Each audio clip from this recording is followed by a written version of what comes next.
여러분 안녕하십니까?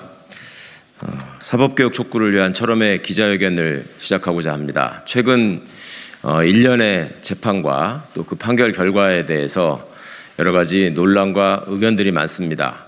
많은 분들이 실망하고 계시고 많은 분들이 분노하고 계시고 또 그 결과를 들어서 승복하라고 요구하는 목소리가 높습니다. 이런 부분에 대해서 우리 법원이, 우리 국회가 어떻게 응답할지에 대해서 말씀드리는 시간을 갖도록 하겠습니다. 먼저 참석하신 의원님들 소개해드리겠습니다. 더불어민주당의 김용민 의원 참석해 주셨습니다. 역시 더불어민주당의 민형배 의원님 나오셨습니다. 더불어민주당 황운하 의원님이십니다. 더불어민주당 김승원 의원님 오셨습니다. 더불어민주당 윤영덕 의원님 참석하셨습니다. 저는 열린민주당 최강욱입니다. 그러면 기자회견문을 낭독하겠습니다. 로또 재판, 판사복 걱정을 없앱시다. 시민들은 언제까지 로또 재판과 판사복을 걱정해야 하는가? 판결에 놀라거나 공감하지 못하는 시민들의 목소리가 높습니다. 비판의 대상이 된 판사들은 신상털기 등 판사 비난을 멈추라고 요구합니다. 일부 법관들은 과도한 진영 논리 또는 근거 없는 비난이나 공격으로 치부하며 법원의 판단을 신성불가침의 영역으로 고수하려는 태도를 보이기도 합니다. 김명수 대법원장은 이미 2020년 신년사에서 좋은 재판으로 국민의 기대에 보답할 수 있도록 하겠다라고 밝혔습니다. 좋은 재판을 바라는 국민의 열망은 언제나 한결같습니다. 대법원장이 말하는 좋은 재판이 판사들에게만 좋은 재판이 아닐 것입니다. 또한 재판 독립을 침해하는 부당한 외부의 공격에 의연하고 단호하게 대처하겠다고 천명하는 사법권 독립 의지가 온전한 공감을 얻기 위해서는 부당한 외부의 공격과 합리적인 외부의 비판을 제대로 구분하여 성찰해 왔는지에 대한 물음에 정직하게 답할 수 있어야 합니다. 로또 재판이라거나 판사복이 없었다고 탄식하는 목소리와 여전한 전관 특혜의 의구심에 법관들이 성찰해야 할 몫은 없는 것인지 답할 수 있어야 합니다.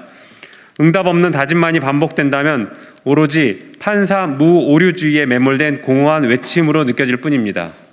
판사들은 사법농단 사건으로 수사를 받아보니 검찰 수사의 현실이 이 정도로 심각한지 몰랐다. 여전히 판사들을 입건된 피의자 상태에 두고 언론을 동원해 여론몰이를 하는 검찰의 행태가 비열하다라며 울분을 터뜨렸습니다. 압수수색 영장과 구속영장 발부에 정말 신중해야겠다고 다짐했던 판사들의 반성과 외침은 왜 시민들을 상대로 한 재판에서는 제대로 구현되지 않는 것입니까? 그간 법원이 무죄 추정의 원칙에 충실하게 검사의 입증 책임과 엄격한 증명을 제대로 살펴서 확실히 지적하고 객관 의무를 다하지 않은 검사의 행위를 준열히 꾸짖는 사례가 과연 얼마나 있었습니까? 언론 플레이를 통해 공소장 일본주의를 형해화하고 검찰 스스로 만들어낸 흘린 언론 보도를 다시 증거로 제출하며 증거 기록의 양을 늘려 외형으로 압박하는 검찰의 수법에 속아 넘어가거나 눈 감아주면서 검찰 주도 사법의 폐해를 방치한 것은 아닌지 정말 의문입니다.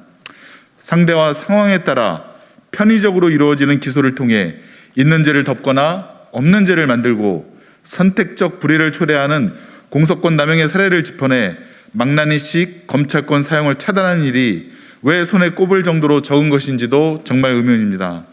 이상의 의문들이 바로 사법개혁에 대한 법관 위주의 아니란 문제 인식에서 벗어나 지금부터라도 시민을 위한 진정성 있는 개혁을 고민해야 하는 근본적인 이유입니다.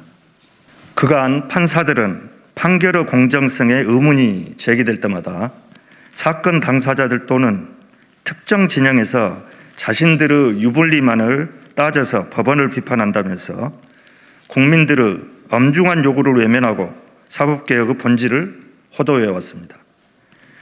진술의 신빙성을 따져봐야 한다는 김학의 사건 파기환송, 드루킹의 진실을 신뢰한다는 김경수 지사 사건 원심 확정은 과연 판사복이나 로또 재판이 아닌 엄격한 법리와 동일한 잣대로 이루어졌는지 살펴봐야 합니다.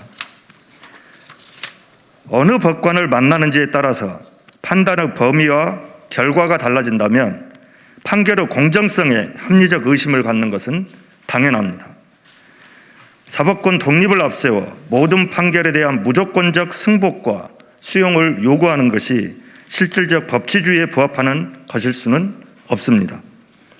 특히 상고심의 판단 유탈과 무성의한 기록 검토가 삼신제를 보장한 헌법의 취지를 몰각하는 결과로 이어질 경우 재판 당사자는 사실상 다시 사법적 판단을 통해 구제받을 길이 막히며 오판에 따른 사법 피해는 회복 불가능하게 고착됩니다. 또한 대법원이 상고 이유로서 체증 법칙 위배를 판단함에 있어 과연 일관된 기준을 가지고 있는지에 대해서도 깊이 자성해야 합니다. 벌써 10년 전에 우리 대법원은 법원은 공평하고 공정해야 한다. 검사의 공소 사실과 이를 뒷받침하는 증거들에서 보이는 여러 불일치, 모순, 의문에는 애써 눈 감으면서 오히려 피고인의 주장과 증거에는 불신의 전제에서 현미경의 잣대를 들이대며 엄격한 증명을 요구하는 것은 형사법원이 취할 태도가 아니다. 이 대법원 2010도 16628 판례입니다. 라며 사실심의 태도를 준열히 꾸짖은 바 있습니다. 모르고 저지르는 잘못보다 알고 저지르는 잘못이 더 큰 법입니다. 과연 오늘의 우리 형사재판은 10년 전 대법원 판례가 천명한 원칙을 제대로 구현하고 있다며 자신에게 답할 수 있을지 의문입니다. 사법불신은 법원만이 아닌 국가의 문제이며 판사의 불행을 넘어서는 국민의 불행입니다. 로또 재판과 유전무죄의 불신은 전관 특혜와 비리의 온상이 됩니다. 없다, 오해다 라고만 우길 것이 아니라 진정성 있는 자세로 해결 방안을 모색해야 합니다.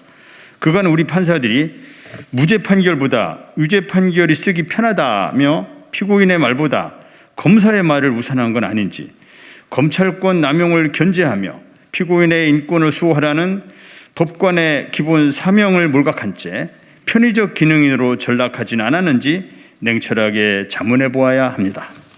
내년부터 시행되는 개정 형사소송법 제312조의 취지가 공판에서의 무기 대등 원칙으로 확실히 구현될 수 있을지 정말 걱정입니다. 일이 복잡하고 귀찮게 되었다면서 아직도 그 취지를 공감하지 못하는 법관은 없는지, 형사사법 절차의 획기적 전환에 대하여 얼마나 그 의미를 엄중하게 공유하며 고민하고 있는지 법원은 국민 앞에 당당히 밝힐 수 있어야 합니다. 재판이 사법부 독립의 미명 아래 신성 불가침 영역으로만 남을 수는 없습니다. 재판은 마땅히 국민을 안심시키는 서비스로 정착되어야 합니다. 국민이 주인이 되는 사법 시스템, 법 앞의 평등이 실질적으로 구현되는 세상, 억울하고 힘들 때 기댈 수 있는 든든한 소나무 같은 사법부를 만들기 위해 저희 철험에는 사법 절차의 민주적 정당성 확보를 위한 제도 개선 노력에 최선을 다할 것입니다. 국민참여재판, 재심제도 확대, 재판소원 도입, 법조 일원화 정착, 법원 행정처 개편, 법관 인사 시스템 개선, 법 왜곡죄 신설, 판결서 전면 공개, 대법관을 포함한 법관 증원 등 산적한 사법개혁 과제를 방치하지 않고 국민의 사법부를 이루는 노력에 박차를 가해 나가겠습니다. 감사합니다. 2021년 8월 13일 행동하는 의원 모임 철험의 일동.